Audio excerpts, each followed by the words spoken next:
Hey everybody, and welcome to Movie Crush. This is Chuck Bryant, and this is episode 1. Very excited to welcome everyone. If you're coming over from Stuff You Should Know, then thanks for your support. If you are just a movie fan in general and happened upon this, then welcome as well into our studio here at Pont City Market in Atlanta, Georgia.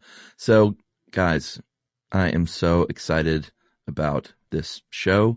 I'm so excited about episode 1 because Janet Varney, I gotta say, is probably the best episode 1 guest in all of podcast history. She's a pal of mine. I met Janet a few years ago at her comedy festival that she co-created many years ago, Sketchfest in San Francisco, every January. And for my money, it's the best comedy festival in the land. And she's been kind enough to ask Josh and I to perform there for the past few years, and it's become a little tradition for us.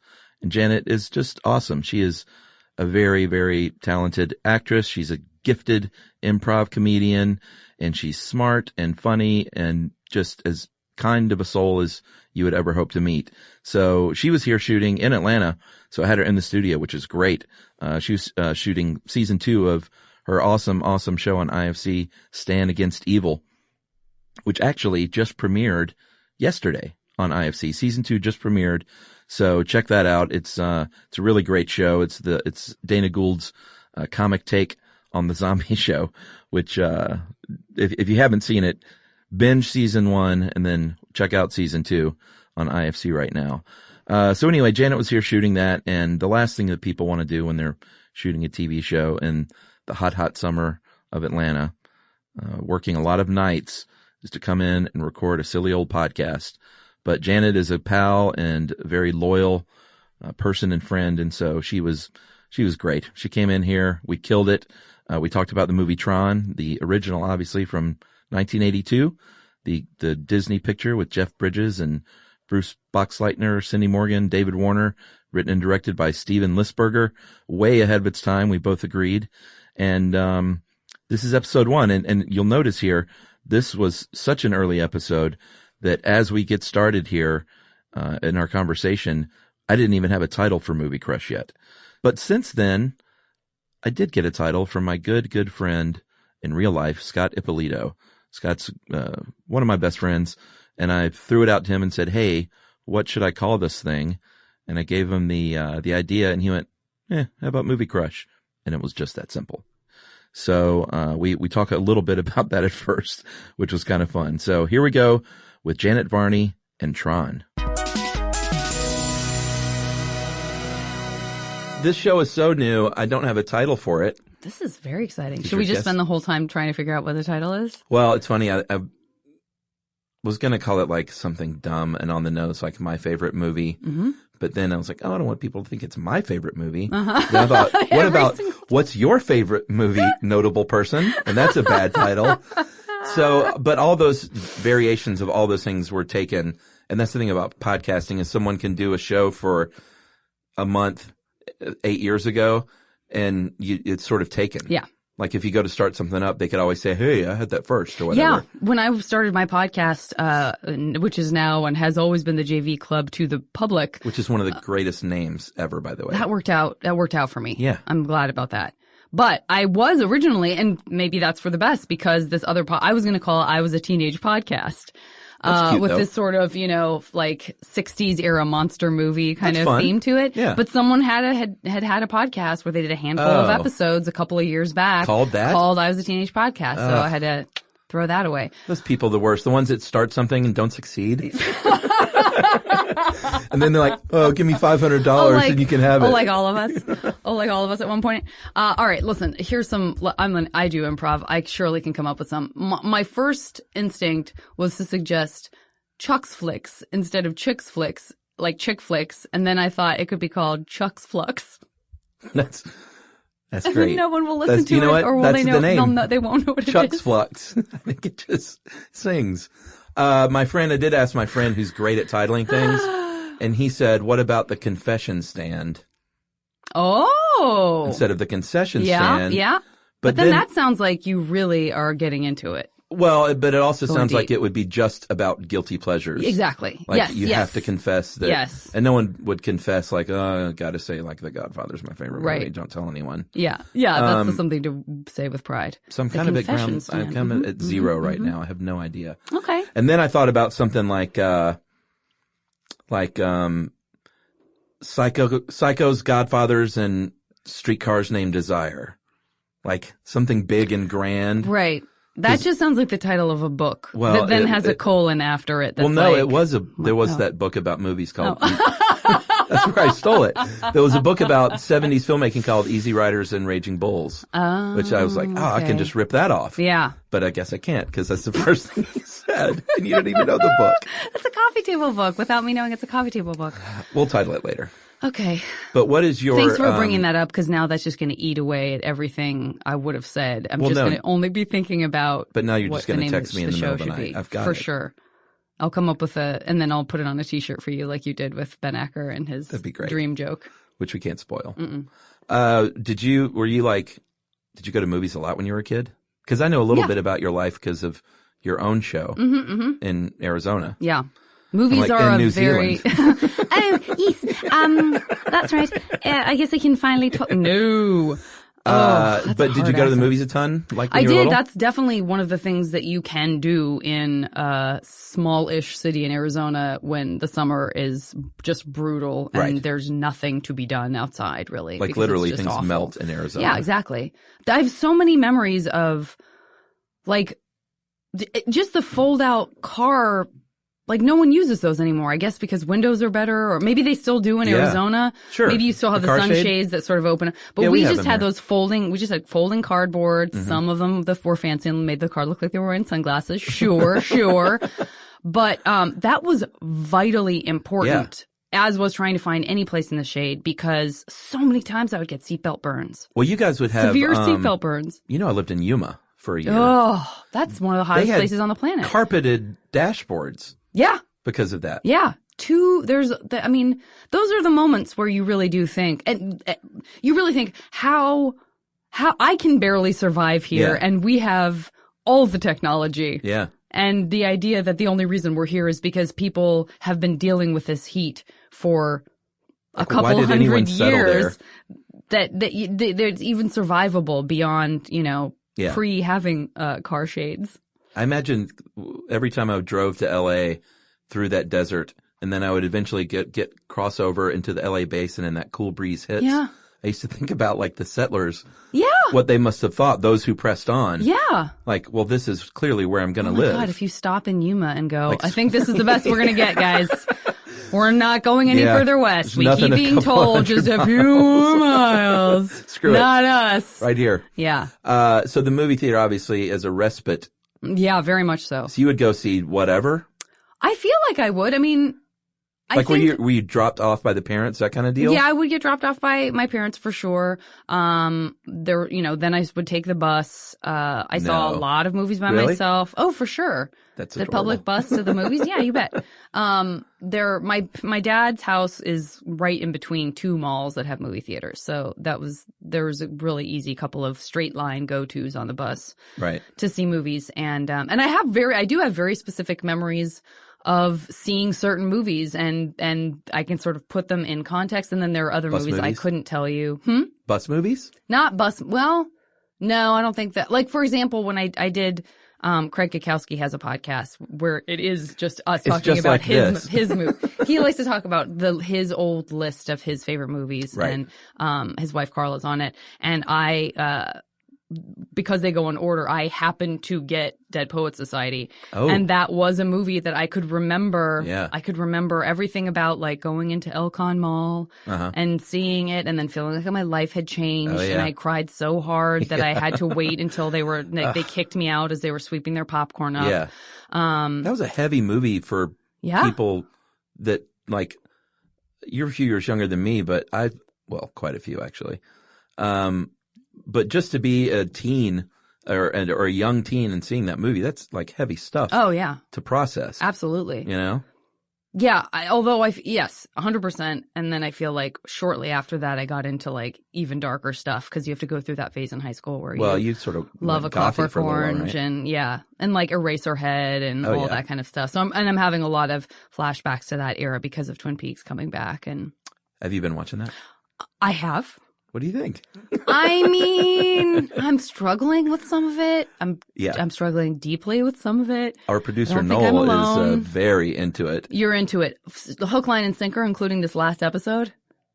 Oh no, he hasn't seen it yet. Well, I've been watching, and my whole deal is the Twin Peaksy stuff I love, and that's what I expected. There's like 5% of it, and the other stuff like is total Lynch, which is great and weird and awesome. But I kind of wanted Twin Peaks. Yeah. Listen, I'll take Dougie all day long. I don't ever want Kyle MacLachlan to be anyone but Dougie. Yeah. I love him so much as Dougie. Do road movies. I will watch, I will watch the 7-minute take of him eating potato chips. Yeah. But I don't know if I can watch the 7-minute take of XYZ, all of these other things that he's throwing in that are just, they're so long.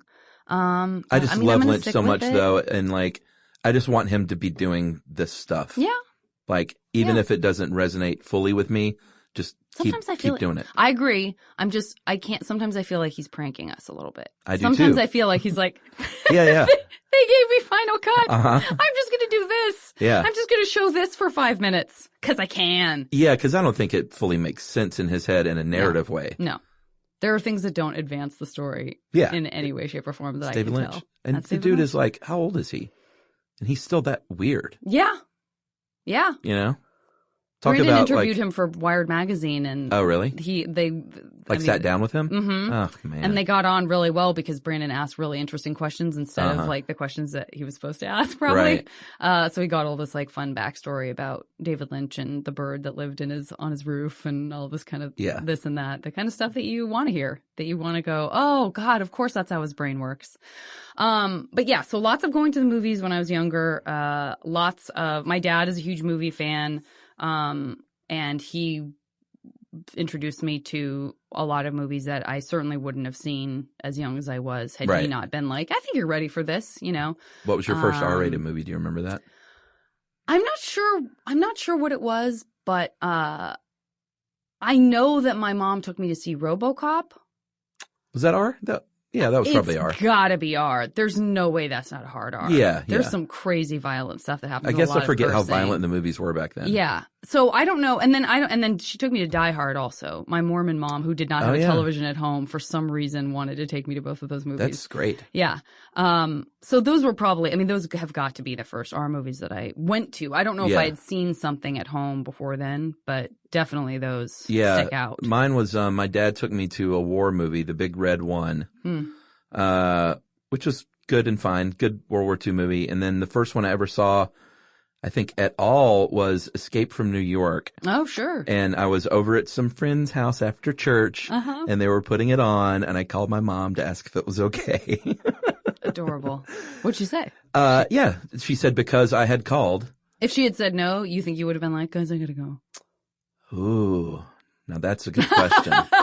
I certainly here at the confession stand and was and am a rule follower. So I don't know what I would have done. Yeah. I like to not walk through those stores. I don't like to be haunted. I saw the movie. She said yes. That's all that mattered. Okay. She knew she had a good kid. What a relief. But my dad, this is kind of really, can't believe I'm going to say this to people out loud. My dad took my sister to see Body Heat in the theater. Wow. Which I don't know. Awkward. I can't imagine. My dad did not go to movies ever. Yeah. So I've got to think that he had no idea what he was going to see. It was called Body Heat. It's not like The Postman Always Rings Twice, where you're like, oh, that could be anything. It's probably about mail. It's about the U.S. mail system. Exactly. Body Heat? Yeah. What did he think? It was like thermal tracking, some soldiers tracking. That's Predator, guys. Yeah, I'm going to have, I would say I was asking him about that one day, but I'm never going to ask him that. Maybe I'll ask my sister. I'll ask him. You want me to ask him? Why didn't he get up and leave the movie? Yeah. I actually got up and left during Grease too, during the, scene where the girls were having the sleepover in their underwear. My mom took me to see Grease and I was so embarrassed. I said, Mom, can we leave? I'm trying to even remember their underwear. I feel wasn't it just pajamas? It was I was Southern Baptist, Janet. I was really. Mom, I saw an ankle. Yeah. I saw an ankle. There was a lot of repression going on. Yeah. I didn't know what was going on. We'll get my therapist Meanwhile, my in dad here. let me watch Animal House, and I was like, boobs! Oh, wow. Boobs! So your dad was cool. Yeah. Well, that's what's weird is he really didn't want me to see violent stuff. Yeah. Because he knew how sensitive I was, but he was like, sex is fine. It's silly. It's in, That's it's in normal. comedies. It's fine. And then my mom, who, again, Mormon, didn't have a television, Yeah. somehow wanted to take me to see those two movies. I just don't, Yeah. to this day, I don't understand. So you got the violence from your mom. I guess so. Sex from your dad. Yeah, it's great. So As it should be. yeah, the American way. Everything was covered. So do you remember we're talking about Tron specifically Yeah. as your pick for all-time favorite movie? Listen, first of all, I'm really bad at ranking anything. Everyone anything is. like I mean that's the whole point of the show. But some in a people way. really like kind of going like I mean again using Craig as an example, Yeah. he loves that he has this order that kind of shifts and he plays with it and he knows it at any given time. Yeah, what but these it topics- shifts though. Yeah, that's true. Isn't that the point? Yeah. Like no one can.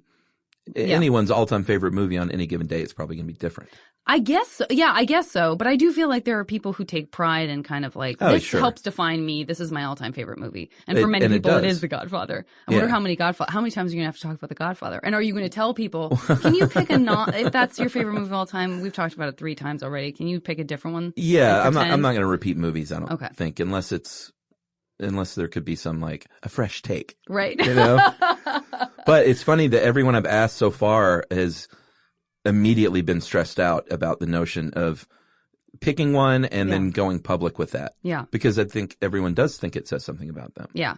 Well, I think, if I really sat down and tried to pick something, I mean, someone asked me, I think actually when I did a brief interview at the LA Podcast Festival where I'm pointing to you because we saw each other there and you did my podcast.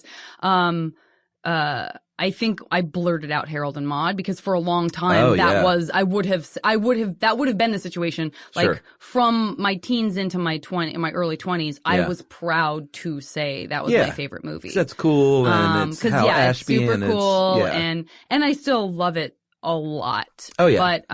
But I think so I could have, and I said that when I was interviewed then. I was like, okay, I'll put Harold and Maude at the top of the list, I guess.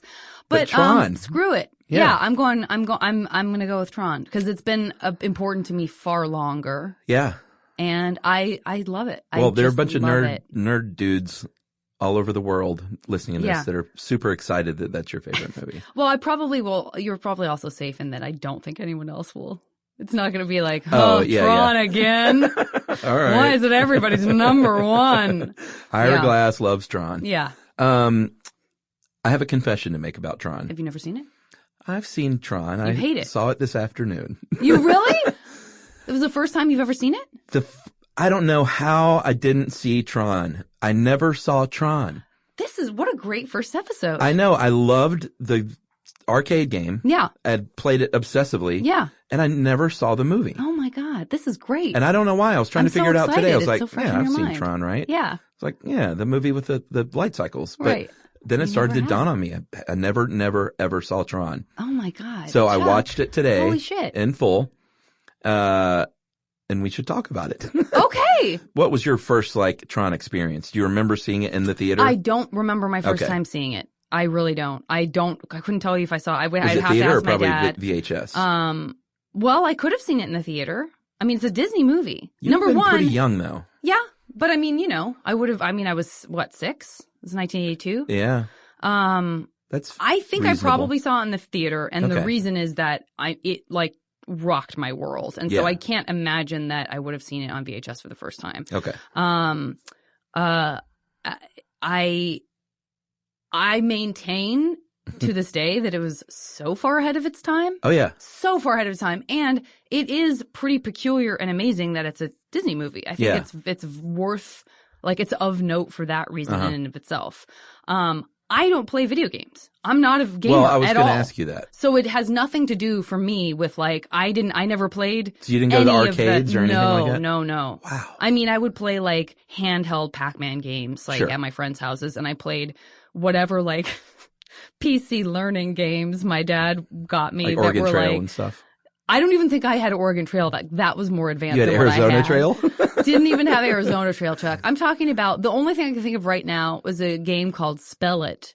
That was a spelling game that involved a frog whose little tongue would come out and like lick. It would lick and absorb the letters after you spelled something correctly. That was like your prize.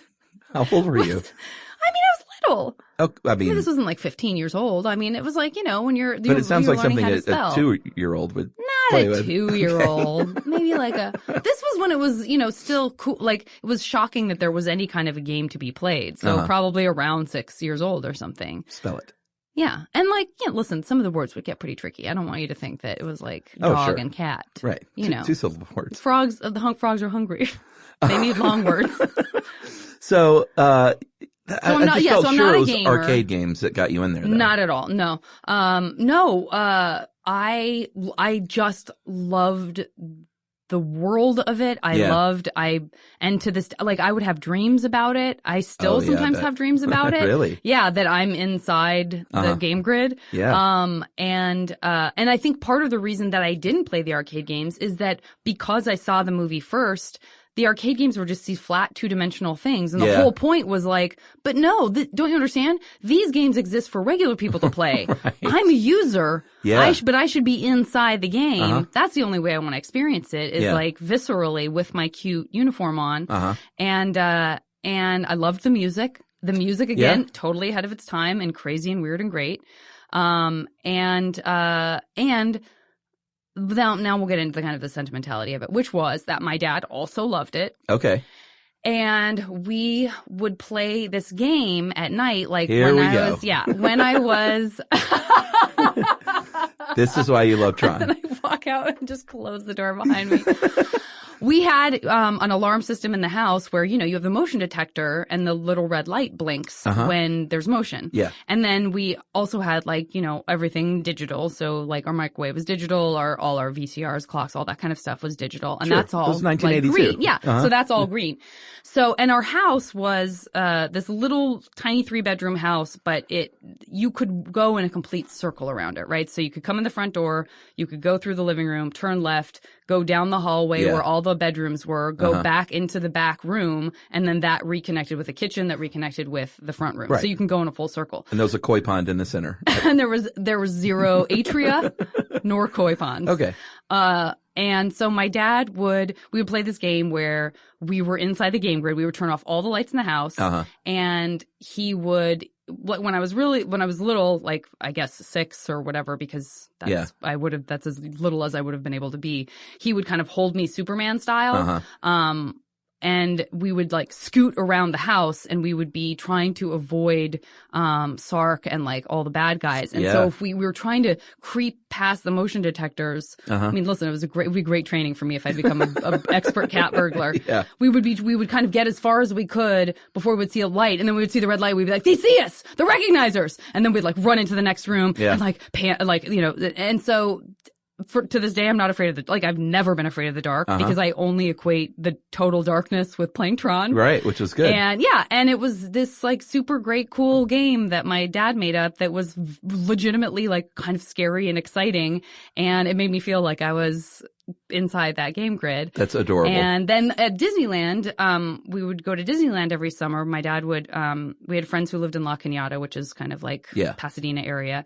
And he would, because it's the Arizona summers, he would wake me up. He would take a nap, like he would sort of sleep for a couple of hours, and then he would get up in the middle of the night and wake me up and put me in a sleeping bag in the covered cab of our Datsun truck, which was carpeted. Yeah. And he'd be like, he would wake me up at, say 2 or 3 in the morning and say like, Miss J, are you ready to go to Disneyland? Wow. And I was like, Yeah. And so then I would get into the car and fall asleep, and then I would wake up and we would be almost there. And then I would kind of clamber through the little window and then come sit with my dad, and then we would get there, and then at Disneyland, they had the People Mover, which one little tiny sliver of the People Mover was that you would go inside this kind of room that they had just put Troned out? Yeah. No way. All it was movie screens. Yeah, yeah. But you would be on the People Mover and then suddenly you would be on the game grid and the big recognizer would come and almost squash you and then you would go inside the light cycle maze. Right. So again, and you just no wanted the interest People in the Mover to break arcade games. down. I did. I was like, I just want to live here full time. So, those are all like they're very deep embedded childhood memories That's for awesome. me. And, but there's nothing about the movie now when I watch it. It means every bit as much to me. There are plenty of movies that I loved that I can sort of go, does it hold up? Yeah, yeah. I'm not able to see if it doesn't hold up. Like you just Right. watched it for the first time, so your experience was your experience, and I totally respect that. Right. But I've brainwashed myself. I still watch it and think, God, this is ahead of its time. God, this is good. It's so good. Well, it was ahead of its time because it was, and I did a little research today. It was one of the very first movies to use computer animation at all. Yeah. And this People's guy, minds were blown. Who's the director? The director is I heard you earlier. Steven Lisberger. Oh, you nailed it. Earlier you did not I was say. like Peter Lindbergh. I think you were just trying to be funny. John Flansburgh from They Might Be Giants. Steven Lisberger, and he, it was it was a passion project for him. Like he thought of this world and was ahead of his time and couldn't get anyone to make it and like sunk his own money into like test shots and we took it around to the studios and was like, look at what I have. Look at this amazing thing. And it was like, I don't know about that. And finally Disney took a flyer and said, all right, we'll give you like $10 million or whatever, which was huge because he wasn't in the Disney clan. Right. He was an outsider and he said he always felt that way too, which is kind of sad. But, it was way ahead of its time and no one knew what they were seeing. Yeah. Like now for someone like me to watch it who's never seen it before, sure, it might look dated, but it also looks modern in a weird way. Yes. You know? Yes. Like especially the stuff with the, and I didn't know, but they really shot in black and white. Yeah. The characters and did this rotoscoping process. Yep. And that, because of how they had to do it. So painstaking. That ends up looking kind of cool now. Yeah. It looks fantastic. Yeah, it's weird. And all the way the city lights up it's all so wonderful. Yeah. I also collect these like at some of the kind of like hipster like Japanese toy shops. Those. When I was they exist in like San Francisco and Los Angeles and these some of the kind of certainly on the western coast cities. There was a place in San Francisco that sold they're called Kubrick. Of course. I'm saying that because, of course, it's named after something also equally like niche and hip, where they would do these limited edition lines of toys from beloved movies like that. Oh. And so I have these really cool, they almost look like Mobile, like is it the Mobil or were those little people? Oh yeah. With just a little kind of, they almost look like Lego people. Uh-huh. So they sort of do look like Lego people, but they're in their little uniforms. And then there's a great, but the design is so great. And there's this great, I wish if we were in LA, I could have brought it with me, but there's a recognizer that you can pop the legs off and then turn the legs inward in the center so you can make it into like the crush. And there's a tank that's really beautiful. But they're just so well done and well made. How many do you own a lot of these? I have the whole set of the Kubrick stuff, and then I have like a scattering of the original toys that look more like, Star Wars figures or whatever. Wow. Yeah. And I have, that's a good go-to gift for someone to well, get. my wheels are already turning. I was like, Tron stuff. I think I know when your birthday is. And they did this really cool, they showed it at the Aero in Santa Monica years ago in Los Angeles, and Steven, the director, was there, and then one of the producers, and I think Bruce Boxleitner was there, and for sure, what's her name? The woman was there. Cindy Morgan was there. And so they all kind of talked and traded stories and talked about it. Oh, it was so cool. And they had a couple of, costumes from there and whatnot. And that's pretty cool. I hate Tron Legacy. Like nothing that came after Tron do I have any respect for whatsoever. Well, I didn't see Tron Legacy, and I think there was even a TV show. I'm not sure. Yeah. There was something in between the two main big Tron movies. But see, now that I've seen Tron, the idea, I know what the idea of Tron Legacy was. It seems like a great idea that like this Jeff Bridges' son has now come back. No. Oh, it's so boring. Yeah. And it doesn't even look, I don't. It didn't capture the spirit of the original at all. Not to me. Yeah. To me, it's just this sort of empty, soulless. Wow. It just doesn't feel like, and Yeah. it just didn't do anything for me at all. Nothing. I see why they did it though, you know, like Yeah. Tron was so ahead of its time and like now they have the technology Yeah. and to make a new, and I like Garrett Hedlund. Yeah. But I don't know. I mean, I never saw it because I didn't see the Well, original. part of it, but also, and I saw it only once. I saw it El Capitan. I mean, I went hoping it would be great. You Yeah. know, El Capitan, for Oh, those of you who yeah. don't know, is on Hollywood Boulevard, and it's Disney's big theater, and they have It's sometimes live amazing. entertainment beforehand. It's a beautiful place. And that was the right thing to do to see it there. Uh-huh. I can barely remember what it was about. Did they have a light cycle out front? I wish. I bet. No. No, I don't think they had. They might have had some costumes from the then who cares because it's from the new stuff. It's so weird that I love that but it's game not, so much. It's not wise ass enough, right? Oh. Jeff Bridges' character, he Yeah. returns in different variations of himself. Well, and they there's made some him creepy CG young stuff. and, yeah, I saw that. And he's humorless from what I can remember. Yeah. And Olivia Wilde, she's lovely, but like she's humor. Everybody was just humorless, Right. And that was, the whole point, so much of Tron is Jeff Bridges being a complete wise ass. He's a total smart and ass. infuriating Sark, which, I mean, obviously that's, played by, don't tell me, David. Yes. I always forget his name, even though I love him, and he's One of also the great in A Man bad with Two, guys Yeah, ever. A Man with Two Brains is very close to the top of Yeah. my favorite movie. But if you ever podcast Sam Levine, that is his favorite. So I Oh, kind really? of struck that from the list because I knew Sam would want to talk about Man with Two Brains. Oh. I could talk about that all day long. That came out the same year, you know. Yeah, David. Oh, no. It did not. Dead Men Don't Wear Plaid came out that year. Sorry. Oh, yeah. I can't remember his last name. David Warner. David Warner, of course. One of the, and you know what's so freaky is, I don't know if you do this, but you go back and watch some of your favorite movies and then you think, wow, I'm older than them when they made this. Oh, yeah, for sure. So Bridges For sure. and Boxleitner were both around 31-ish Yeah. when they made it. Those Warner, young punks. it was 5 years younger than me. He was he really? 41 years old. He seems Yeah, ancient in that, Yeah, of course he did. in our brain. Because we were kids. Right. And now, and I even watched God, it today. he's I was like, look at that old 41. creepy guy. Yeah. He's 5 years younger than me. Oh my God. Well, he also has one of those faces where you're like, oh, you're 60, 20-year-old. And he wasn't You'll get there. cargo shorts and a 40 watt And he t-shirt wasn't either. in, yeah, So that was- absolutely not. Absolutely not. And then the guy who plays Ram, and then when Ram dies, Yeah. it just still makes me cry. Yeah. And the whole weird, the whole idea of technology and like the gods and that sort of Sure. playing with that kind of like theology, the idea that there would be information living inside a computer that would Yeah.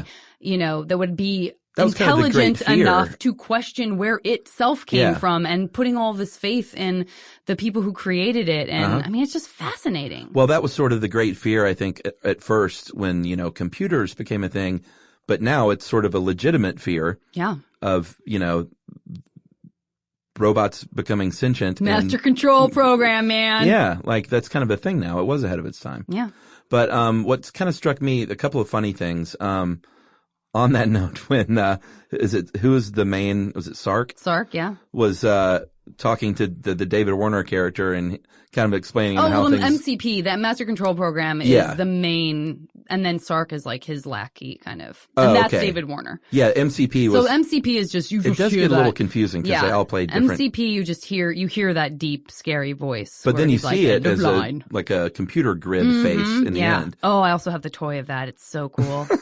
But a couple of funny things. One is he said that he was getting involved with the Kremlin and Yeah. who else? The Kremlin and the Pentagon. Because he said that he likes could design things 900 to 1,200 times better than any human. Yeah. I just love that number range. Yeah. It's like, between 900 and 1,200 times better. Yeah. And the other thing was the beginning and the end of the movie is so weird and abrupt. How the movie starts, it just, it says Flynn's Arcade, which is in Culver City, by the way. I don't know if you've ever been by I haven't. that building, the whole building. I haven't. That's where they shot the exterior. And it starts with just a dude playing the Tron game, and then it goes in on the Tron game, and then you're in the Tron game. Yeah. And then it just starts. Yeah. And then it says, it literally says like, and meanwhile in the real world. Yeah. And then this Jeff Bridges, and you're like, Yeah. well, who's this guy? And then when the movie it just ends, Like they're in the computer world. They have the big climax fight. And then, he gets out of a helicopter at the end and joins Box Lightner and Cindy Morgan. Yeah. They hug and that's the end of the movie. Listen, first of all, I'm not picking it apart. There's a lot of, the big climax is definitely inside the game. And sure. And that's what the movie was about. We see him come back out. And then when he comes back out, we see that he's successfully gotten all the information that's printing out very slowly on the loud printer. That's like, the dot matrix. And that's all we need to know. Well, then David Warner sees that. No, it didn't then it's like, he's toast. And then it's like, hey, the boss is coming. And you're right. It's Jeff Bridges in the helicopter. It didn't strike me as bad filmmaking. It struck me as such a thing of its time, period. Like, to where movies would end with just everyone like high-fiving and that's it. Now we've been tainted in the other direction by too many false endings. Oh my God. Where you're like, wait a minute, this movie, every scene now for the last 20 minutes has felt like the last scene. Tarantino. Let's keep it clean. Let's get in, get out. Yeah.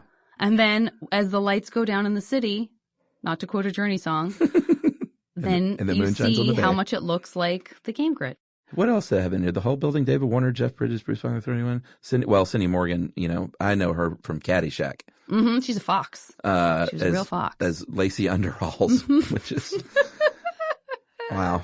Couldn't get away with that today. And then the other thing I thought was neat was, Incom, as the name of the company, is like kind of one of the great, evil villain companies of all time, I think. Yeah. It sounds like it could be anything. Yeah. And that's what's so great and terrifying about it. Yeah. I mean, that's kind of the key. Door and just all the stuff they're working on. The whole idea that you could, use lasers to break down the atom to the point where you could shoot it through space. I mean, that's a little bit Wonka vision too.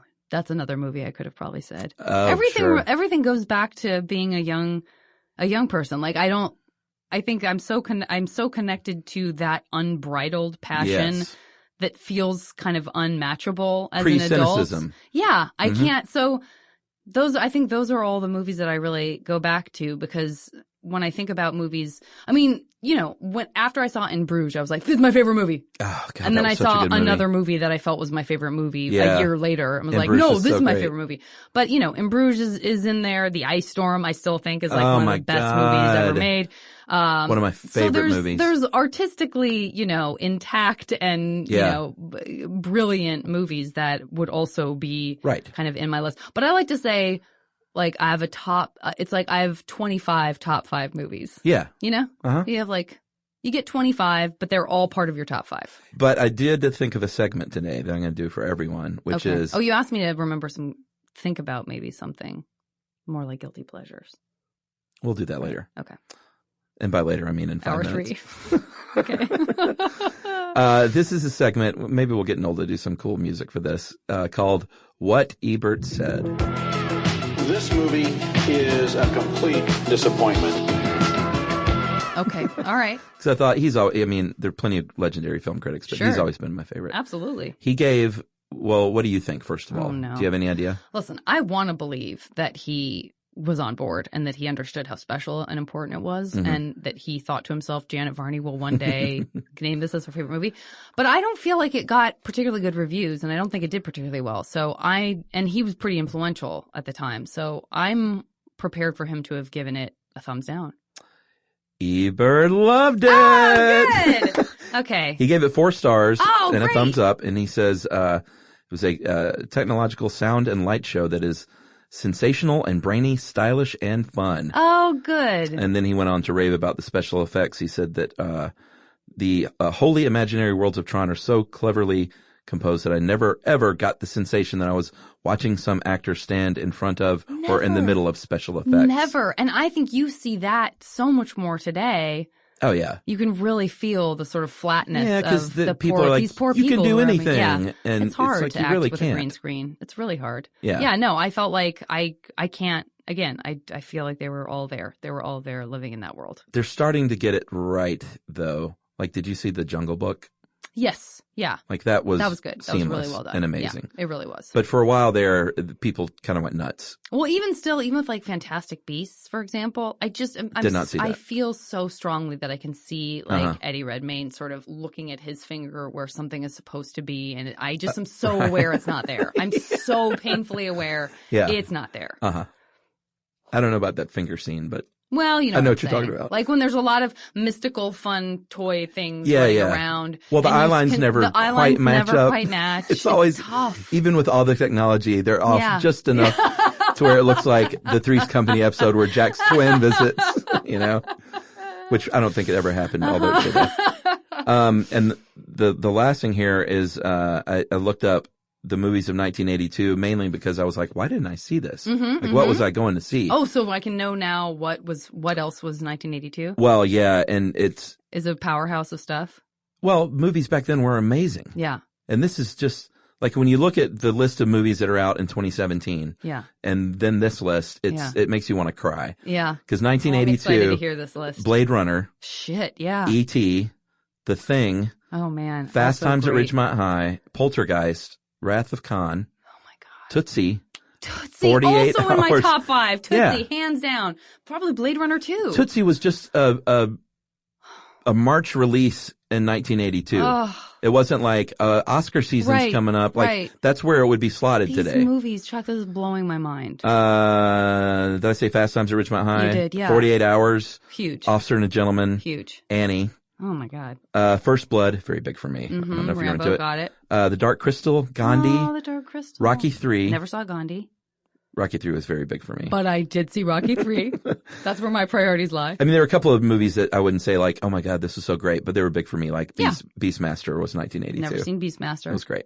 But then Sophie's Choice, World According to Garp, My Favorite Year, The Secret of Nim, Diner. My Favorite Year. Like this is just a smattering. This isn't all the movies. Crazy. This That's is just a crazy partial an average year list. in Hollywood in the early 80s. I mean, I could comfortably pick some of my all-time favorite movies just out of that. You could stop Blade Runner, E.T., The Thing, and Poltergeist, and you could Poltergeist and throw Tootsie on Tootsie, there for no me. other movies were made that year, and it would be like God. one of the great years. The Thing I just saw on the big screen at the ArcLight, and it beyond holds up. Yeah, that's a great one. Amazing and super gruesome.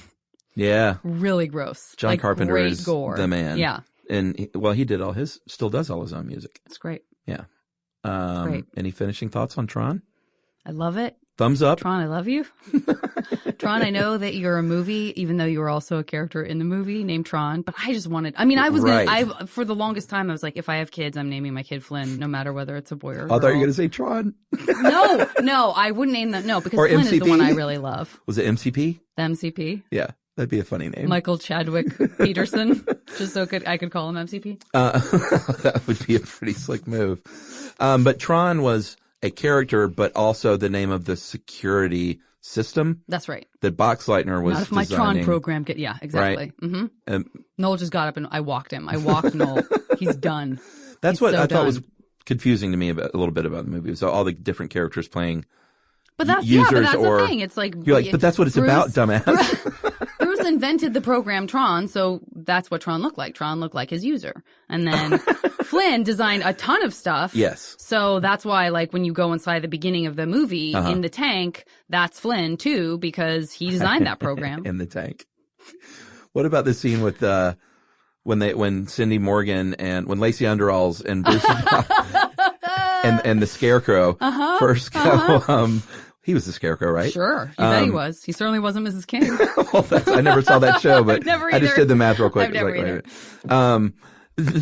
They walk in the first time they go to see Jeff Bridges or Flynn, excuse me. Yeah. And, he's so overly sweaty from playing the video game that at first I was like, is he really that sweaty? Because the armpit sweat's like out to his chest.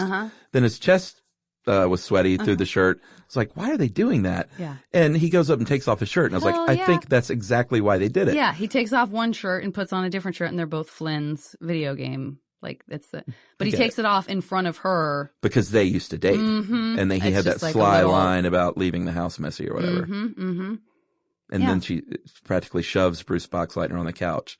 Yeah. Because of the quip about her leaving her house messy. Relationships, am I right?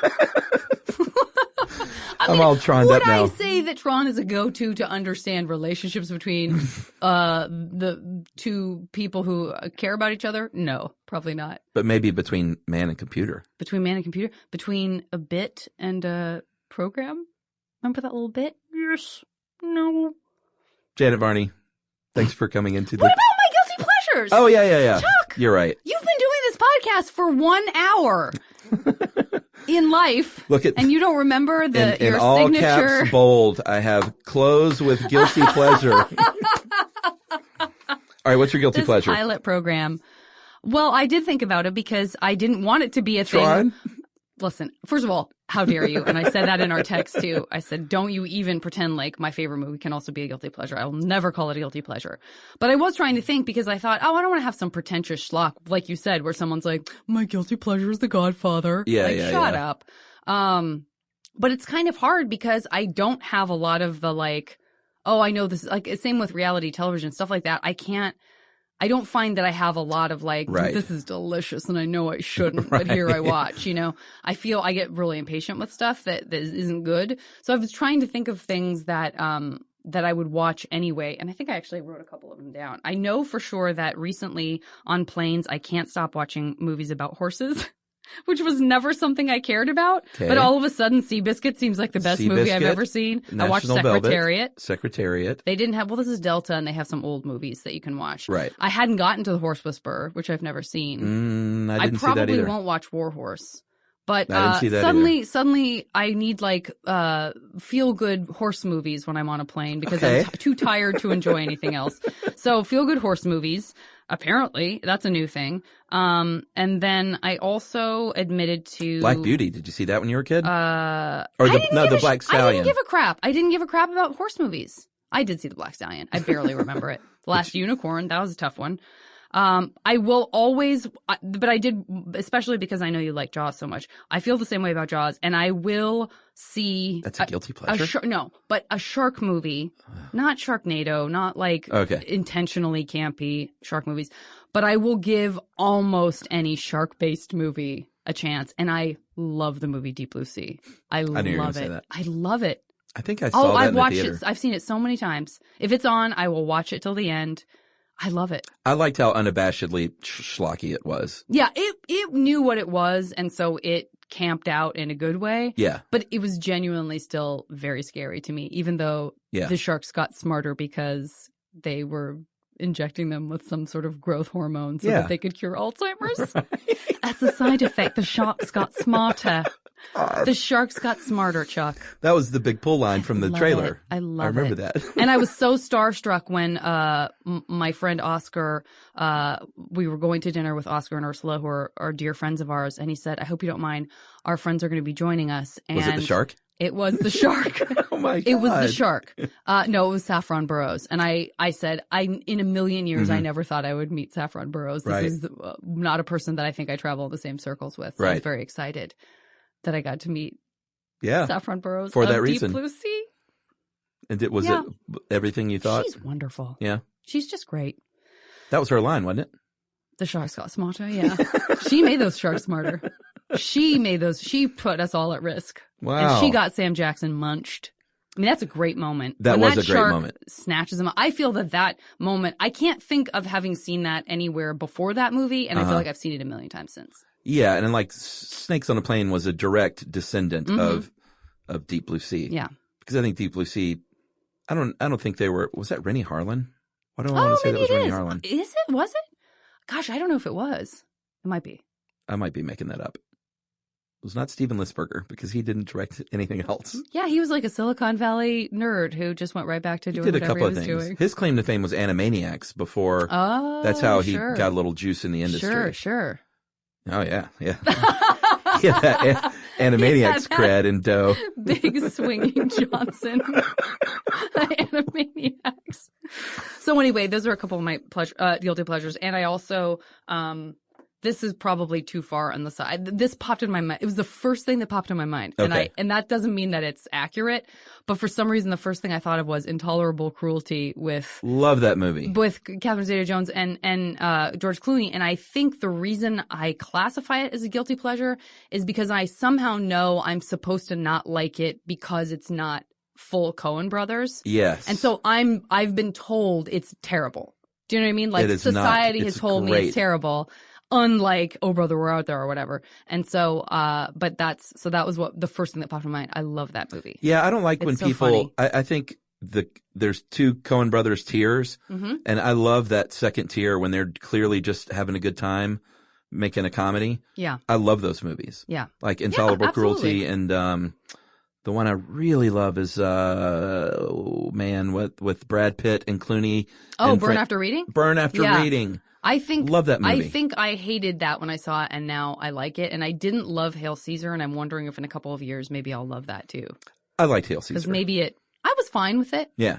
Would That Were That Simple is like made me laugh so hard. I It's loved a really that great scene. So good. But Barton Yeah. Fink is another one where I'm like, is that one of the all-time greatest movies? Probably. Yeah.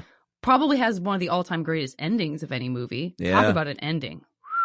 Yeah. I would whistle for that. I saw that's kind of one of my friends and mine's from college favorite movies. So we watched it, saw it in the theater, then watched it obsessively Yeah. in college. It's very special. And he went on to be friends with Tony Shalhoub, who, like in real Lucky life, Duck. Yeah. IRL. And he was That's so great. good in that. Yeah, so good. Yeah, in that He's little great part. in everything. How How do you feel? Do you feel this went well? I think Let's have a postmortem on camera. I On think mic. it went great. I might do a Good. little solo postmortem, not tonight, Mhm. because I have to go to bed Fair. because it's like 7:30. Uh-huh. No, I think it went great. The pilot episode. Do you like how I jammed in like 8 of my other favorite movies in? So I think that's kind of whoever what. takes them, I still was the first one to say. Yeah, that's kind of Gross. the point, though. Screw How you, gross. Sam Levine. That's right. Sam, Man with Two Brains is really great. I could quote the hell out of that movie. You know God, I'm a real dork.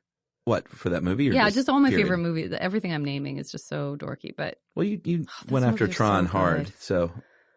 And now that I know the whole story behind it, yeah, like it's it's a real thing. yeah, It's a I real get it. thing. Yeah.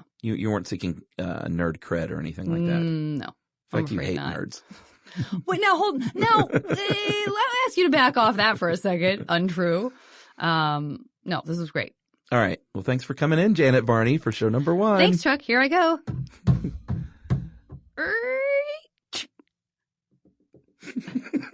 I guess I ran away.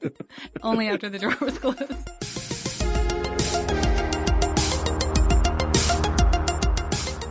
Man, that was just, I'm just so excited about the show. That could not have gone any better. I knew Janet was a great choice as guest number 1, because she's a professional podcaster herself and does interviews herself. So she knows how to keep the conversation going like a real pro. So, that was just a lot of fun. Janet, her feelings on Tron were, I was kind of wondering what to expect on why that was her favorite pick. And it was very heartwarming to know, to me, that was a movie that she and her dad bonded over, and it was a very special film from her childhood because of the cute little Tron game that she used to play with her dad. So as we go on with Movie Crush, I think it'll be super interesting to see sort of the why behind why people pick these favorite movies. And I suspect that moving forward, we're going to get quite a few that have a lot of sentimental value. And that is certainly the case with Janet here in Tron. And Stand Against Evil, guys, I am so excited. I love season 1. Janet is so funny in it. Everyone's just great. And season 2 actually premiered yesterday in real time. So November 1st, premiered on IFC. Check it out, Stand Against Evil season 2. It's wonderful. And check out JV Club, the JV Club podcast, where Janet interviews people about their embarrassing high school years. It's a really, really good show. So thanks to Janet for her time. And until next week, well, would it kill you to spare a little popcorn, maybe?